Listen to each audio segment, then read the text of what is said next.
On the news tonight, court refuses to hear federal government's application seeking to stop ASU strike.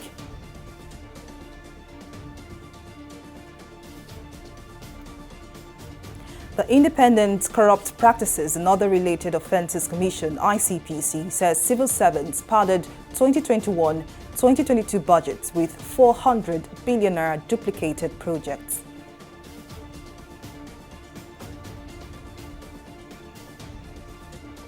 And INEC dismisses claims of foreigners in voter register.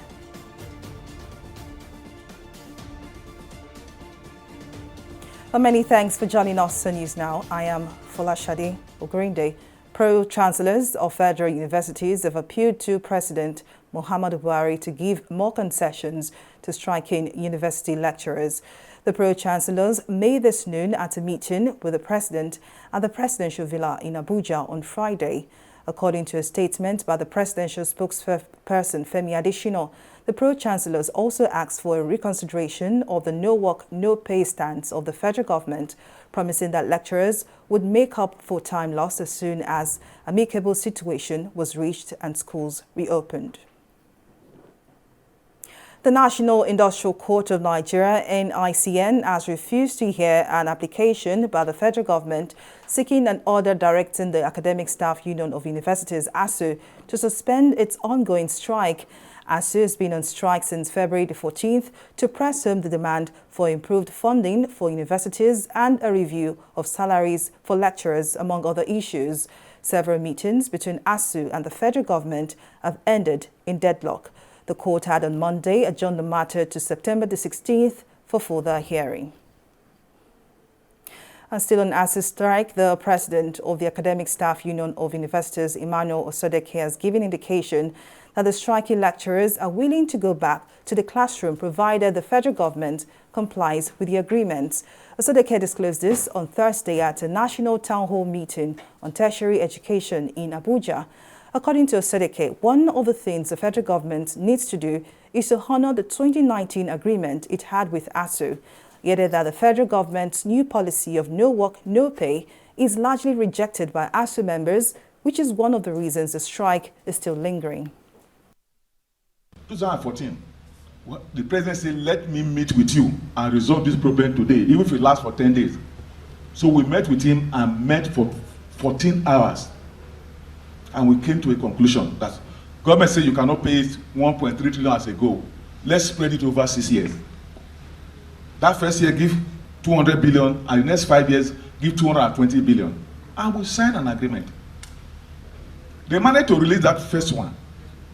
And when you go around any Nigerian university today, look at the structure. There is no way we will not see need assessment fund from that 200 billion.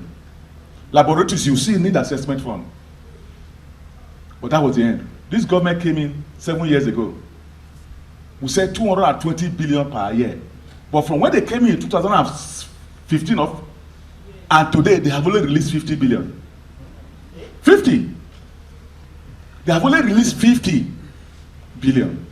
So that is the height of the crisis that we have today. And our appeal is that we are willing to call on this strike any day, even tomorrow. But we have to have something concrete that we can come back with. Something concrete that will change where we are today, where students are in a lecture hall and sitting on bare floor. It's still happening today, where people are having lecture in an open space, where students are taking lecture people from windows, where 1,000 students are using microscope in a laboratory. 1,000 students use 2 microscopes, where you are using Bunsen burner as stove as Bunsen burner, where you see 4 professors sitting in one room as an office. That is the crisis. The Independent Corrupt Practices and Other Related Offences Commission, ICPC, has disclosed that the 2021 budget totaling 13.59 trillion naira was padded by civil servants in the various federal ministries, departments and agencies of government with duplicated projects worth 300 billion naira. The chairman of the Anti-Graft Agency, Bolaji Owosonoye, made this known on Thursday during an interface with Senate Committee on Finance, We also disclosed that project duplication worth 100 billion naira were also inserted into the 17.12 trillion naira 2022 budget by some NDAs. Additionally, the anti-graft agency said 49.9 billion naira was tracked as salaries paid to ghost workers between January and June this year. He further advised relevant committees of the National Assembly to be on the lookout for such projects duplication in the proposed 19.76 trillion naira 2023 budget. Well, to discuss this further, political affairs analyst Achike Chide joins me now. Thank you very much for joining us. Now, what do you make of this development? It appears that the anti-graft agency discovers project duplication in several fiscal budgets in the past. What do you make of this? I think it's the issue is simple enough. That is the same old situation, the same old corruption that is going on unabatedly in the country, and that nothing seems to have changed. In fact, somebody said that the more things seem to change, the more they remain the same. Obviously, things have remained the same, that in spite of the efforts by government or statements to the effect that they are fighting corruption, we still see that corruption is working on both hands and legs in Nigeria. And I think what is sad about it is that for a very long time, we have tended to look away from the civil service, as a nest of corruption, and because that is exactly what it is. And people have actually been saying that a lot of the corruption that's going on in this country is being, done by the instance of civil servants, and that most of the politicians who come on the stage are initiated into the process of corruption by the civil servants. And based on this statement by the ICPC, it would appear that that seems to be so. So the sooner we begin to look at civil service, more closely, the better for us. Yes, that is not to say that we're excusing the politicians, but every act of corruption is initiated or begins from somewhere, and it begins from the civil service. It begins from the ministries, parastatals, and departments and agencies of government, and this is exactly what we're seeing. And so ICPC, I think, is right. We have seen that every single year is the same thing. Now, the ICPC board says the names of the NDAs involved in the project's duplications are available and will be forwarded to the Senate Finance Committee. Now, are you confident in the ability of relevant agencies to prosecute the offenders? No, absolutely not. I mean, and the reason why I'm not confident is that corruption has grown in leaps and bounds. So that would mean that very little has been done to stop it in its track. And as a result, it is said that when a crime goes unpunished, the heart of the people is filled with evil intentions. So the fact that more and more people are getting into this unwholesome practice, that has debilitating effect on the economy, is an indication that very little has been done by way of fighting the corruption that we're seeing. And this has been going on for a long time. The late president Umaru Yar'Adua talked about it, and at the time, it wasn't even known that that budgetary allocations that were unspent, a lot of them towards December or so, and if they're unspent, then the civil service just generates all kinds of fictitious projects through which these monies are frittered away. And in one instance, from this story that you're talking about, it is said that a particular department, about 57 or 59 directors have been queried or arrested as a result of padding, their budgetary provision by about 300 billion naira. Now, how do you have, and that's why the Orosanye panel report is important, that we need to implement it and then begin to reduce department and agencies and parastatals in the country. How do you have 59 directors in one agency if it is not about corruption and finding job for the boys? That is the only explanation we can get out of it. So I'm not confident that I'm not very exactly confident that the anti-corruption agencies have been working as diligently as they are doing, as they say they are doing. But we must also praise the ICPC for coming up with this. Now, that is not left for the National Assembly to begin to look into it, because obviously there is a problem with the oversight functions that they have been exercising. Well, indeed, political affairs analyst Achike Chide, you've made a lot of points here, but thank you very much for your time and your contribution. The National Commissioner and Chairman, Information and Voter Education Committee of the Independent National Electoral Commission, INEC, Festus Okoye, has dismissed claims that foreigners are on the country's voter register. This comes as a coalition of united political parties had alleged that there was a plot to compromise the forthcoming 2023 general elections.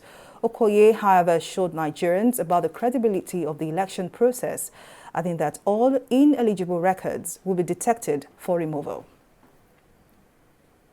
And now to political matters. Ahead of the 2023 election, a social political group, Jagaban Ambassador and Media Action, JAMA, has promised to mobilize at least 15 million votes for the All Progressives Congress APC presidential candidate, Bola Ahmed Tinubu. The national coordinator of the support group, Mohammed Uthman, said this at the inauguration of the national executives, zonal and state coordinators of the group. He said the group would use its structures across the 36 states of the Federation and FCT to sensitize Nigerians on the leadership qualities of Tinubu and plans of the APC to turn around the nation. I would like to use this opportunity to tell Nigerians that age is not the matter on the leadership, but capacity, talent and commitment. And I have to believe that Bola Ahmed Tinubu has all qualities to rule the country. The cardinal objective of Jagaba and Kashim ambassadors action and media actions is to mobilize 15 million votes for Bola Ahmed Tinubu and Kashim Shettima during the 2023 general elections. Bola Ahmed Tinubu, yes, in Lagos, is essentially that of utilization of visionary leadership, the best and brightest talent, as well as creative strategies. The common features that connect these two politicians, for whom we are gathered here this afternoon, is that they are both achievers in their primary constituencies when they were tested. They are human resource builders whose successors have made them proud and improved on what was said before as mentors, good managers of human and material resources, and made more leaders from the array of their lieutenants. With the 2023 general elections fast approaching, the Nigerian press has been described as a promoter of transparency, openness and accountability which must be protected. The Labour Party candidate for the FCT senatorial seat in the said Ireti Kindigbe made the call at an event to mark the UN International Day of Democracy 2022. Speaking on the theme, Protecting Press Freedom for Democracy, the senatorial candidate called for the promotion and protection of press freedom, which plays a vital role in reporting, investigation, educating the public and advocating for good governance. Today is an awareness, and one core message that we're pushing out today is that Nigerians need to understand what we call the ideal vote. The ideal vote has to do with I, inclusion, D, democracy, enabling accountable leadership. Until we have the ideal vote in 2023, we're going to have just a government of, a parochial government, a one-sided government, a lopsided government like we have it today. This is what we want to ensure that we avoid. And so we're seizing the opportunity of this time to bring the people, the support groups, and Nigerians in general to the consciousness and understanding of what elections are about, what politics is about, what leadership is about, what governance is about, to understand. Because in understanding that, then we can have the ideal. If we don't have the ideal vote, for example, you have people selling out, their future for bags of salt and pure water and all kinds of things. This is what this meeting is here to bridge. The ideal vote speaks about candidates and people who have capacity, who have intelligence, who understand what is required to make our nation, what it is, given the uniqueness of our potentials in terms of our natural and human resources. Works of art are usually a form of expression to tell a story, capture history, or even resist an oppressive regime. It can also be used to promote a culture or an idea. This is the aim of the organizers of the art exhibition themed Iconic Lagos Through the Eyes of a Lagos Boy. According to Bolaji Alunge, the exhibition, which infuses the elements of photography, mixed media images and paintings, showcases the uniqueness of Lagos through the eyes of 20 artists. More details in this report. From one end of this gallery to the other, more than 30 works of art from 20 selected artists across Africa, Europe and America are displayed here at the Didi Museum in Lagos. The art project themed Iconic Lagos, organized by the Eyes of a Lagos Boy, aims to tell a story of Lagos, Nigeria's commercial nerve center. While the city is often known for its hustle and bustle and its many downsides, the city offers many potential for industrial, political, and artistic growth. The artworks here, a mixture of photographs and paintings, showcases the beauty of the city. The first piece of artwork that caught our eyes is this photograph titled 5 Cowries. At a glance, one would think this picture was taken in more developed cities like New York, but this beautiful picture tells an unexpected story. 5 Cowrie Creek is about the beauty of our city, indeed, and how it is growing. Because this landscape a few years ago wasn't the same. So it keeps growing. So the picture I took, 5 Cowrie Creek was taken 3 years ago. Today, there's a lot more things added to it. So we are looking at the trend of how even the city itself is developing. And we need to put that for posterity's sake, for those coming behind, to see how we live today. Capturing the wonders of nature in still picture is the dream of every nature artist. But when combined with monuments, that's a different story. Titled Nature and Monument, these artists captures a beautiful orange sunset resting behind one of the city's well-known monuments, the National Theatre. Looking at my work, and especially the nature, you see the vibrant color and how you make the sky look. You see that there's separation of both the sky and the monument and the nature itself. So, and you can even see the one bird coming into the picture. So everything together make it more stronger and acceptable. Lagos is well known for its use of motorcycles as a means of transportation, but a recent ban means the culture is slowly fading away. But like a time capsule, this photograph, titled Ketu, Blues and Yellow, hopes to capture an iconic part of the city's history. For me, as we know now, Okadas are banned. So just for me to preserve that culture of Lagos.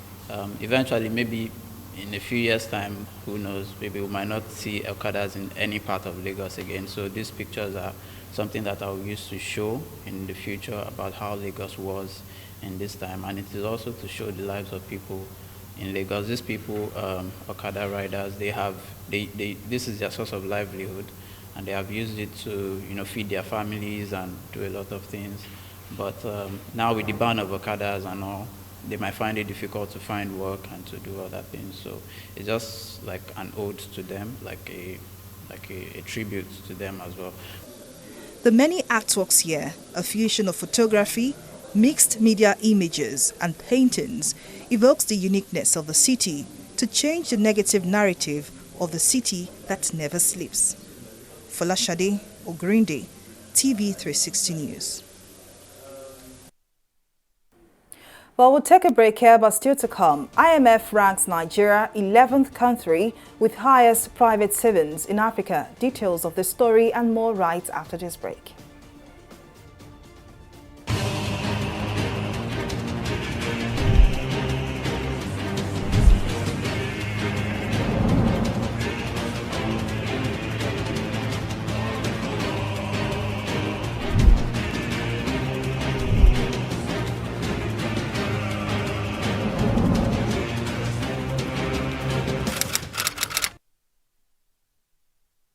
The British pharmaceutical group has disclosed that AstraZeneca's Evusheld drug has been recommended for marketing in the European Union to treat patients at risk of death from COVID.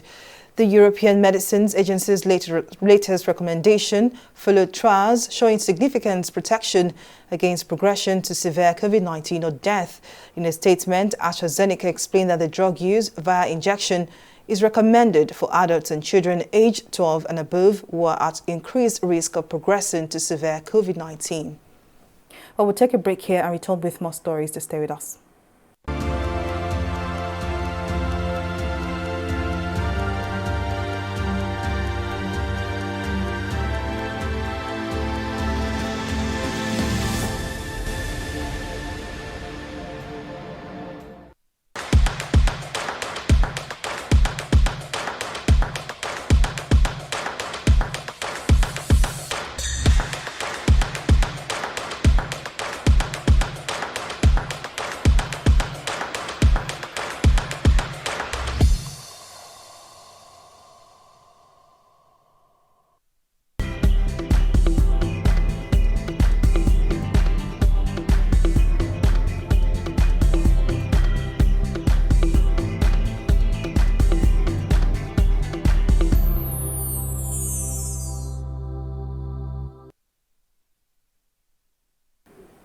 Welcome back. Simi Saladigo now joins us for more stories in business. Over to you, Simi. Thank you very much, Folashade. Welcome to Business News. The International Monetary Fund, IMF, has ranked Nigeria as the 11th country with the highest private savings in sub-Saharan Africa region. The rating was contained in a new IMF working paper on private savings and COVID-19 in sub-Saharan Africa. According to the report, private savings in Nigeria increased from about 19% in 2019 to about 24% in 2022. Angola ranked number 1, accounting for the largest private savings in the region with about 55%, while Gabon and Congo came second and third with 42% and 41% respectively. The Debt Management Office DMO says it will reopen the federal government bonds in September 19, 2022. This development follows a review of its bonds issuance calendar for the third quarter of 2022. According to the agency's revised calendar, the bonds, which value is between 70 billion naira and 80 billion naira, is scheduled to raise about 720 billion naira. We'll go on a short break here and be back with stock market reports.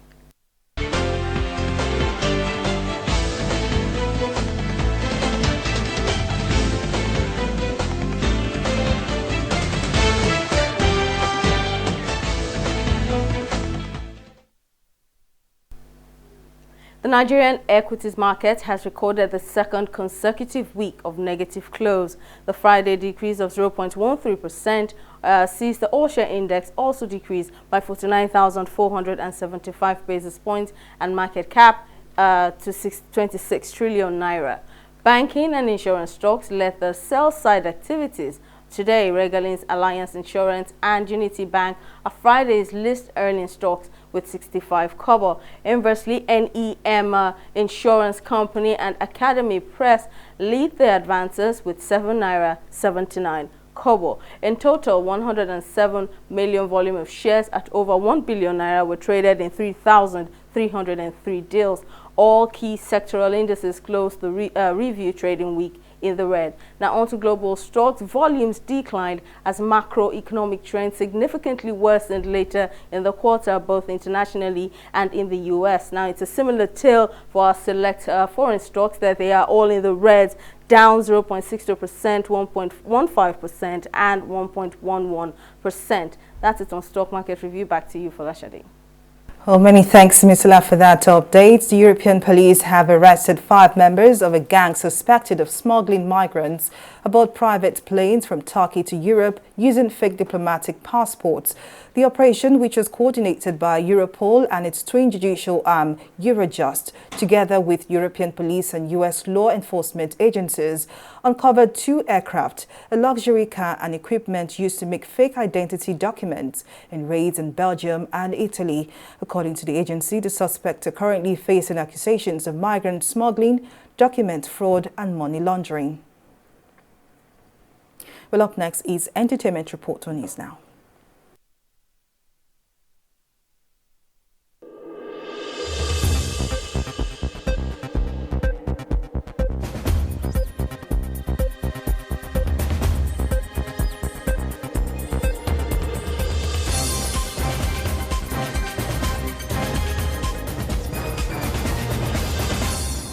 Nigerian rapper Ice Prince has tweeted for the first time since he was released from the Ikoyi prison.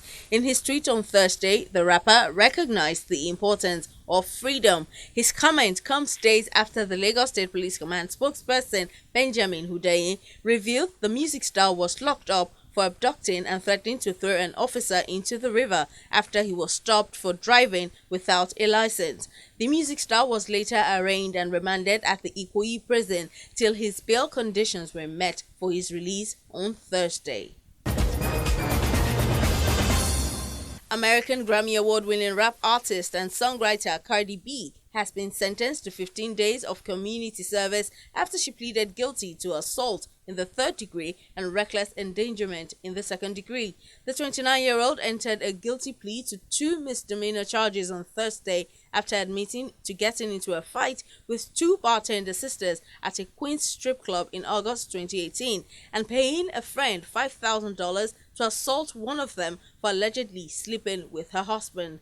Cardi also acknowledged attacking the bartender by hitting her, yanking her hair, and smashing her head into the bar. Her role in the assault at the Flushing strip club Angels led to 12 accusations against her, including 2 felonies for attempted assault. And that's it on the entertainment segment.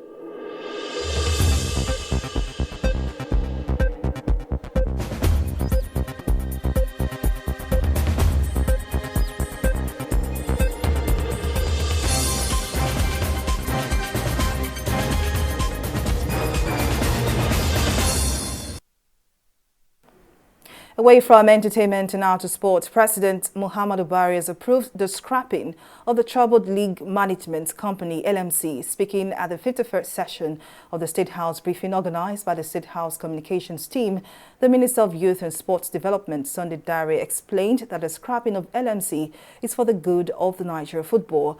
According to him, every legal steps were taken before the decision to withdraw the operating license of the LMC, adding that the leadership of the football management body were also invited to explain their roles, but they never showed up.